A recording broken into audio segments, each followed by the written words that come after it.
वारणा विद्यापीठ वारणा नगर संलग्नित Tatyasaheb Kore institute of engineering and technology autonomous institute, 2 वेळा MBA मानांकन, NAC A ग्रेड, 100% इंटर्नशिप आणि प्लेसमेंट देणारी संस्था।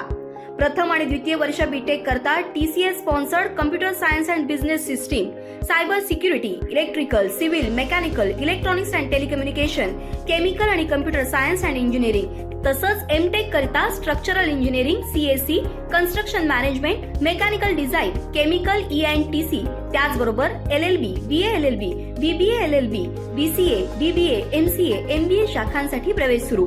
वारणा विद्यापीठाच्या निसर्गरम्य परिसरात हॉस्टेल, मेस, बस, NCC, NSS, भव्य क्रीडांगण अशा सर्व सुविधांनी परिपूर्ण 1983 पासून तज्ञ आणि अनुभवी प्राध्यापकांमार्फत दर्जेदार शिक्षण देणारी संस्था TKIET वारणानगर ऑटोनॉमस इन्स्टिट्यूट। प्रवेश संपर्क 9421 26 19 92।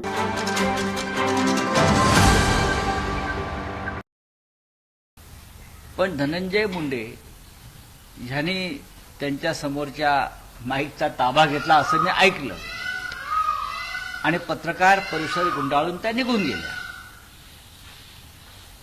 आता सुनेत्रा वहिनींना जर कोणी गुंगीगड्या म्हटलं असेल, त्या जागी कोणी जर एखादा पुरुष मंत्री असता, एकनाथ शिंदे असते किंवा राज्याचे मुख्यमंत्री फडणवीस असते, तर त्यांना गुंगा गुड्डा म्हटलं असतं।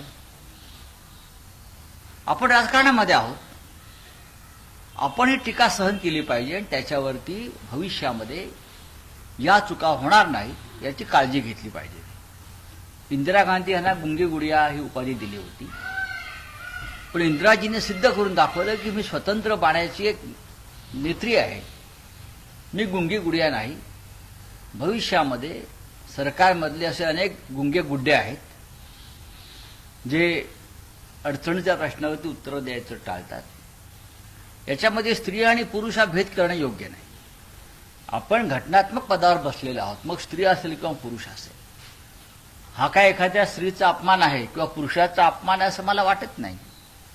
आपण अत्यंत संयमाने याच्यावरती भाष्य करणं राज्याच्या उपमुख्यमंत्री म्हणून हे अत्यंत गरजेचं असतं। पण यातून सुनेत्रा वहिनी नक्कीच अनुभव घेतील आणि शिकतील। बाकी भाषा वापरताना काळजी घेण्याची गरज आहे असं नक्कीच वाटतं?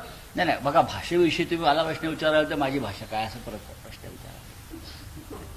तुम्ही भाषेविषयीचा प्रश्न कोणाकडे काढताय? महिलांच्या बाबतीतली भाषा असं मला म्हणायचं। महिलांच्या बाबतीतली भाषा, गुंगी गुडिया ही काय अनपार्लमेंटरी शब्द नाही। गुंगी गुडिया हा अनपार्लमेंटरी शब्द आहे का? नाही, हा नेहमीचा वापराचार आहे।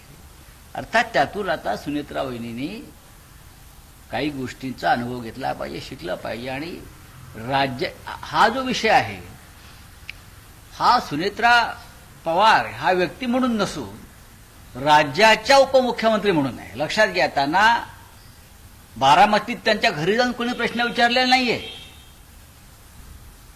त्या राज्याच्या घटनात्मक पदावर आहे, त्यांनी शपथ घेतलेली आहे, बीडवर त्यांचं अधिपत्य आहे, त्यांच्या पक्षाचं। हा बरोबर ना, आहेत ना। मग जर त्यांना प्रश्न विचारला असेल बीडचा लॉ अँड ऑर्डर विषयी आणि त्यांनी मौन बाळगलं असेल, तर पत्रकारांच्या भावना आणि त्याच्यावरती व्यक्त झालेल्या राजकीय पक्षाच्या भावना या समजून घेतल्या पाहिजेत। यापुढे सुनेत्राताईकडून अशा प्रकारचं मौन बाळगलं जाणार नाही अशी माझ्यासारख्यांची, त्यांच्या अजितदादांच्या चाहत्यांची अपेक्षा आहे। मी मगाशी म्हटलं, तिथे जर धनंजयराव मुंडे असते पालकमंत्री आणि त्यांना प्रश्न विचारला असता आणि त्यांनी मौन बाळगलं असतं, तर त्यांच्याविषयी सुद्धा पत्रकारांनी किंवा इतर राजकीय पक्षांनी हीच भूमिका घेतली असती। पुरुषांना गुंगा गुड्डा म्हणा फार तर। दोन्ही राष्ट्रवादी आंदोलन करणार आहेत, कशा करता? सुनेत्रा पवारांचा अपमान झाला नाही, मला माहित नाही। बघा, आता कोण कशा करता आंदोलनं करतील मला माहित नाही, ह्याच्यामध्ये अपमान व्हावा असं मला काय वाटत नाही। ठीक आहे, शब्द जपून वापरायला पाहिजेत वगैरे ह्या गोष्टी खऱ्या आहेत, पण हा अनपार्लमेंटरी शब्द असेल तर मग तो शब्दकोशातून काढावा लागेल। नाही, पण ज्या पद्धतीने काल सूरज चव्हाण राष्ट्रवादी काँग्रेस पक्षाचे युवकचे माजी प्रदेशाध्यक्ष आहेत अजित पवारांच्या पक्षाचे, त्यांच्यासह इतर काही पक्षाचे कार्यकर्ते थेट काँग्रेसच्या ऑफिसला गेले। चुकीचंच आहे, या दोन्ही गोष्टी चुकीच्या आहेत। इंदिरा गांधींसारख्या टोलेजंग व्यक्तिमत्वाला सुद्धा गुंगी गुडिया म्हटलं होतं ना. तेव्हा आंदोलन झाले होते असे? नाही, तेव्हा इंदिरा गांधींनी हे सहन केलं होतं. इंदिरा गांधींनी आपल्या कर्तृत्वाने या पुढे गोष्टी सिद्ध केल्या की मी गुंगी गुडिया नसून मी स्वतंत्र निर्णय घेणारी, या देशाच्या राजकारणावर प्रभाव टाकणारी स्त्री आहे. पुढे त्या देशाचा पंतप्रधान म्हणून त्यांनी जे काम केलं तशाच त्याच पद्धतीनं सुनेत्राताई पवार काम करतील. असे काँग्रेसच्या कार्यालयावरती हल्ले वगैरे करण्यापेक्षा त्यांच्या लोकांनी लोकांच्या प्रश्नांना उत्तरं द्यावीत. बरं, असं आहे की त्यांचा जो पक्ष आहे हा अमित शहांचा पक्ष आहे, हे सगळ्यांना माहिती आहे. मग अमित शहा जसे सध्या लपून बसलेले आहेत ती भूमिका त्यांनी स्वीकारली आहे का? अमित शहाना आम्ही प्रश्न विचारतो आहे की जंतर मंतरवरती लाठीमार कोणी केला, जंतर मंतरवरती पॅलेट गेट्स गन्स कोणी चालवल्या, आणि ते मौन बाळगून आहेत. म्हणजे ते गुंगागुड्डा, त्यांना गुंगागुड्डा म्हणावं लागेल ना. मोदी गुंगागुड्डा. तर आज पुन्हा म्हणजे गेल्या काही दिवसांपासून कामकाज होत नाहीये. आज होणार नाही, होत नाही, यापुढे होणार नाही. गृहमंत्र्यांना संसदेच्या दोन्ही सभागृहात येऊन जंतर मंतरवर lathicharge, tear gas, pellet guns चालवण्याचे आदेश कोणी दिले हे जोपर्यंत ते सांगत नाही तोपर्यंत सभागृहाचं कामकाज चालणार नाही. हा पहिला. राम मंदिर लुटीचा विषय गंभीर आहे. हा विषय दोन्ही सभागृहामध्ये दानपेटी चोरीचा विषय घेतला जातोय. या विषयावर सुद्धा प्रधानमंत्र्यांना येऊन निवेदन द्यावं लागेल. जंतर मंतरचा विषय निघाला. दिबा पाटलांचं नाव नवी मुंबई विमानतळावर द्यावं म्हणून आज जंतर मंतरवरती आंदोलन होतंय. सर्वपक्षीय खासदार नाही, जंतर मंतरवरती आंदोलन करण्यापेक्षा मी माझ्या या सर्व सहकाऱ्यांना सांगणार आहे की राज्याच्या मुख्यमंत्र्यांच्या दारात जाऊन आंदोलन केलं पाहिजे. कॅबिनेटने हा प्रस्ताव तयार केला. उद्धव ठाकरे साहेबांनी हा प्रस्ताव तयार करून दिल्लीला पाठवलाय. त्याच्यामुळे ही जबाबदारी देवेंद्र फडणवीस यांची आहे. आम्ही सगळे त्या आंदोलनात संध्याकाळी जाणार आहोत. आमचं कोर्टाचं काम संपलं, सुप्रीम कोर्टाचं, की आम्ही जाऊ. नरेंद्र मोदी त्या उद्घाटनासाठी आले नवी मुंबई विमानतळाच्या. तेव्हाच ते नावाची पाठी झळकायला पाहिजे होती. ती झळकली का? याला जबाबदार कोण आहे? राज्याचे मुख्यमंत्री देवेंद्र फडणवीस, उपमुख्यमंत्री एकनाथ शिंदे हे जबाबदार आहे. सर, खरं तर हा केंद्र सरकारचा विषय असल्यामुळं त्याला केंद्र सरकारने परवानगी देणं अपेक्षित आहे. असं आहे की मिस्टर एकनाथ शिंदे आठवडा 8 दिवसाचा असतो नाही, ते 8 दिवसातून 16 वेळा दिल्लीला येतात. मुख्यमंत्री आठवड्यातून 4 वेळा दिल्लीला येतात. मग केंद्राच्या विषयाकडे त्यांना हा पाठपुरावा करता येत नाही का? 16 वेळा येतो दिल्लीला आठवड्यात. आठवड्याला दिवस 8 आणि येतात 16 वेळा. मग त्यातला एखादा दिवस दिबा पाटील यांच्यासाठी सरकारने लावा. आज सुप्रीम कोर्टात सुनावणी आहे. काय वाटतं की तुम्ही काल बघा, आम्ही काल दिवसभर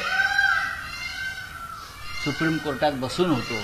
मुख्य न्यायाधीशांच्या समोर आमचे हसरे चेहरे दाखवत तेही आम्हाला पाहत होते, आम्ही त्यांना पाहत होतो. नजरेची टक्कर होत होती, पण न्याय काही मिळत नव्हता. 36वा क्रमांक होता आमच्या खटल्याचा. 35 पर्यंत आलं आणि कोर्ट उठलं. आम्हाला आश्चर्यच वाटलं. हे 36वा क्रमांक आहे, 35 पर्यंत आला आणि कोर्ट उठून जात आहे. तुम्ही जेवायला बसतील बुंदी संपली. ते आता बुंदी आता आमच्या ताटात कधी पडेल आम्ही बघू. पण त्यानंतर आमचे जे सुप्रीम कोर्टात आमची जी बाजू मांडतायत कपिल सिब्बलजी, देवदत्त कामतजी, असीम सरोदेजी, कपिल सिब्बल यांनी सांगितलं की आम्ही सकाळपासून इथे थांबलेलो आहोत आणि आमचा नंबर आला आणि ही आता कोर्ट संपत आहे आणि आमचा आर्ग्युमेंट अर्धवट राहिलेला आहे. आम्हाला तुम्ही ताबडतोब वेळ द्या किंवा आम्ही आताही बोलायला तयार आहोत. आम्ही आताही आमचा आर्ग्युमेंट करायला तयार आहोत. कोर्टानं आज दुपारी 2:30 वाजताची वेळ फिक्स केलेली आहे. आम्ही वेळ मागितली, आम्हाला फिक्स वेळ द्या. आज 2:30 वाजता कोर्ट आमचं उरलेलं आर्ग्युमेंट जे आहे ते ऐकणार आहे. आज परत जाऊन आम्ही समोर बसू. राऊत, तुम्ही यापूर्वी अनिल देसाई आणि अरविंद सावंत दिसायचे कोर्टामध्ये. काल तुम्ही पहिल्यांदा कोर्टामध्ये आम्हाला सगळ्यांना बघायला आले. पाहू आता काय काय तुम्हाला पाहावं लागणार आहे, कळेल भविष्यामध्ये. अलीकडच्या काळात बऱ्याच चर्चा सुरू आहे की तुमची आणि केंद्र सरकारची पुण्यातल्या चर्चा सुरू आहे. कशा करता 25 वर्षाची तुमची जी जुनी युती होती ती पुन्हा ती आमची अटलजी आणि अडवाणींच्या भाजप बरोबरची होती ना, या टपोरी भाजप बरोबर नाही ना. बोलिए क्या है.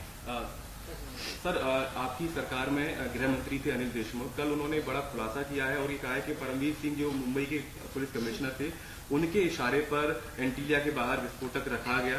तो आपको लगता है कि आपकी सरकार को जब आपकी सरकार थी तो क्या आपको उसके लिए माफी नहीं मांगनी चाहिए, क्योंकि इतने बड़ी साजिश परमवीर सिंह ने वहां पर रची और उनके कहने पर हमने क्यों माफी मांगनी चाहिए, हमारे सरकार ने क्यों माफी मांगनी चाहिए. सर, पुलिस उनको बचाया किसने, हाँ. बचाया किसने, उनको बचाया केंद्र सरकार ने. आईपीएस अफसर है वो, हमने बहुत कोशिश की लेकिन उसको क्लीन चिट देने का काम केंद्र सरकार ने किया है, एनआईए ने किया है. एनआईए किसके अंडर है, केंद्र सरकार. केंद्र सरकार के है ना. लेकिन हमने उनको अरेस्ट करने की जब भी कोशिश की, केंद्र सरकार ने वो हमारा जो एक्शन है वो रोकने की कोशिश. लेकिन सर, पुलिस कमिश्नर तो राज्य सरकार के अधीन काम करता है. नहीं, तो नहीं. क्या ये नहीं माना जाए कि आपकी सरकार के इशारे पर उन्होंने ये सब किया. तो अनिल देशमुख का अरेस्ट किसने किया, क्यों किया. अगर आप अनिल देशमुख का अरेस्ट कर सकते हैं तो आप परमवीर सिंह को क्यों नहीं अरेस्ट कर सकते. अगर एनआईए का मामला है, एनआईए का मामले में केंद्र सरकार आती और उसको बचाने की कोशिश की. परमवीर सिंह के आरोप पर अनिल देशमुख को अरेस्ट किया, गृह मंत्री को, लेकिन परमवीर सिंह को बचाया गया केंद्र सरकार की तरफ से, क्योंकि महाराष्ट्र की सरकार गिराने की जिम्मेदारी केंद्र सरकार ने परमवीर सिंह के ऊपर दी थी. और मीडिया भी आपकी सरकार के आमने सामने हुआ. पत्रकार अर्नब गोस्वामी को आपकी सरकार ने अभी गिरफ्तार किया. तो उसका क्या संबंध है. हाँ, नहीं, मैं रिपब्लिक नहीं, से नहीं, इसलिए सवाल कर रहा हूँ सर, क्योंकि आपको नहीं लगता कि संबंध सरकार क्या है? अभी सरकार ने गलत मशीनरी का इस्तेमाल किया, नहीं. एक पत्रकार को गिरफ्तार किया. पत्रकार के ऊपर अभी भी हमले होते हैं, तो मोदी जी को जाकर पूछिए ना, ये आपके जो संपादक है उनको बोला मोदी जी को ये सवाल करते रहिए. लेकिन सरकार तो आपकी थी, इसलिए सवाल आपसे. नहीं, हमारी सरकार की बात नहीं है, केंद्र सरकार चल रही है. अगर ऐसे विस्फोटक रखा जाए और उसके बाद आप अपनी जिम्मेदारी से पल्ला झाड़ रहे हैं, आप कह रहे हैं कि बीजेपी के अधीन आती है, सरकार के अधीन अरे आती है. बाबा, ये ठीक है सब, ये आप जो एजेंडा लेकर आए हैं वो अच्छा एजेंडा है. लेकर नहीं आए. नहीं, आप चलते रहिए. अब ये सवाल नहीं है. एक एजेंडा लेकर आया हूँ. मराठी आप एजेंडा कह रहे हैं, आपकी सरकार थी उस समय. प्रकरणी एकनाथ शिंदे यांनी आदेश दिलेले आहेत अजेंडा की विशेष लेखापरीक्षण झालं पाहिजे. देने दो, उसमें क्या है. डिप्यूटी सीएम है, आदेश दे सकते हैं, कुछ भी आदेश दे सकते हैं. हाँ, मुंबई पोलीस दलाचं प्रकरणाच्या संदर्भात जे बोलले ते मराठी. की परमवीर सिंग यांनी यांच्या इशाऱ्यावर तिथे बॉम्ब स्फोटक ठेवण्यात काल आले. अनिल देशमुखांनी त्यानंतर बघा, अनिल देशमुखांना जर अटक होऊ शकली केंद्राच्या आदेशानं परमवीर सिंगच्या आरोपावर, बरोबर, मग परमवीर सिंगला का नाही अटक केली. आम्ही जेव्हा जेव्हा अटक करण्याचा प्रयत्न केला तेव्हा केंद्राने हस्तक्षेप केला. देवेंद्र फडणवीस हे परमवीर सिंगाचे सगळ्यात मोठे समर्थक होते त्यावेळेला. परमवीर सिंग आणि देवेंद्र फडणवीस यांच्या संगनमतानं अनेक गोष्टी घडल्या आणि त्याचा परिणाम महाराष्ट्र भोगत राहिला. तर मुंबईच्या पोलीस दलात ताज्या घडामोडी पाहण्यासाठी माझा महाराष्ट्र न्यूजला आजच सबस्क्राईब करा.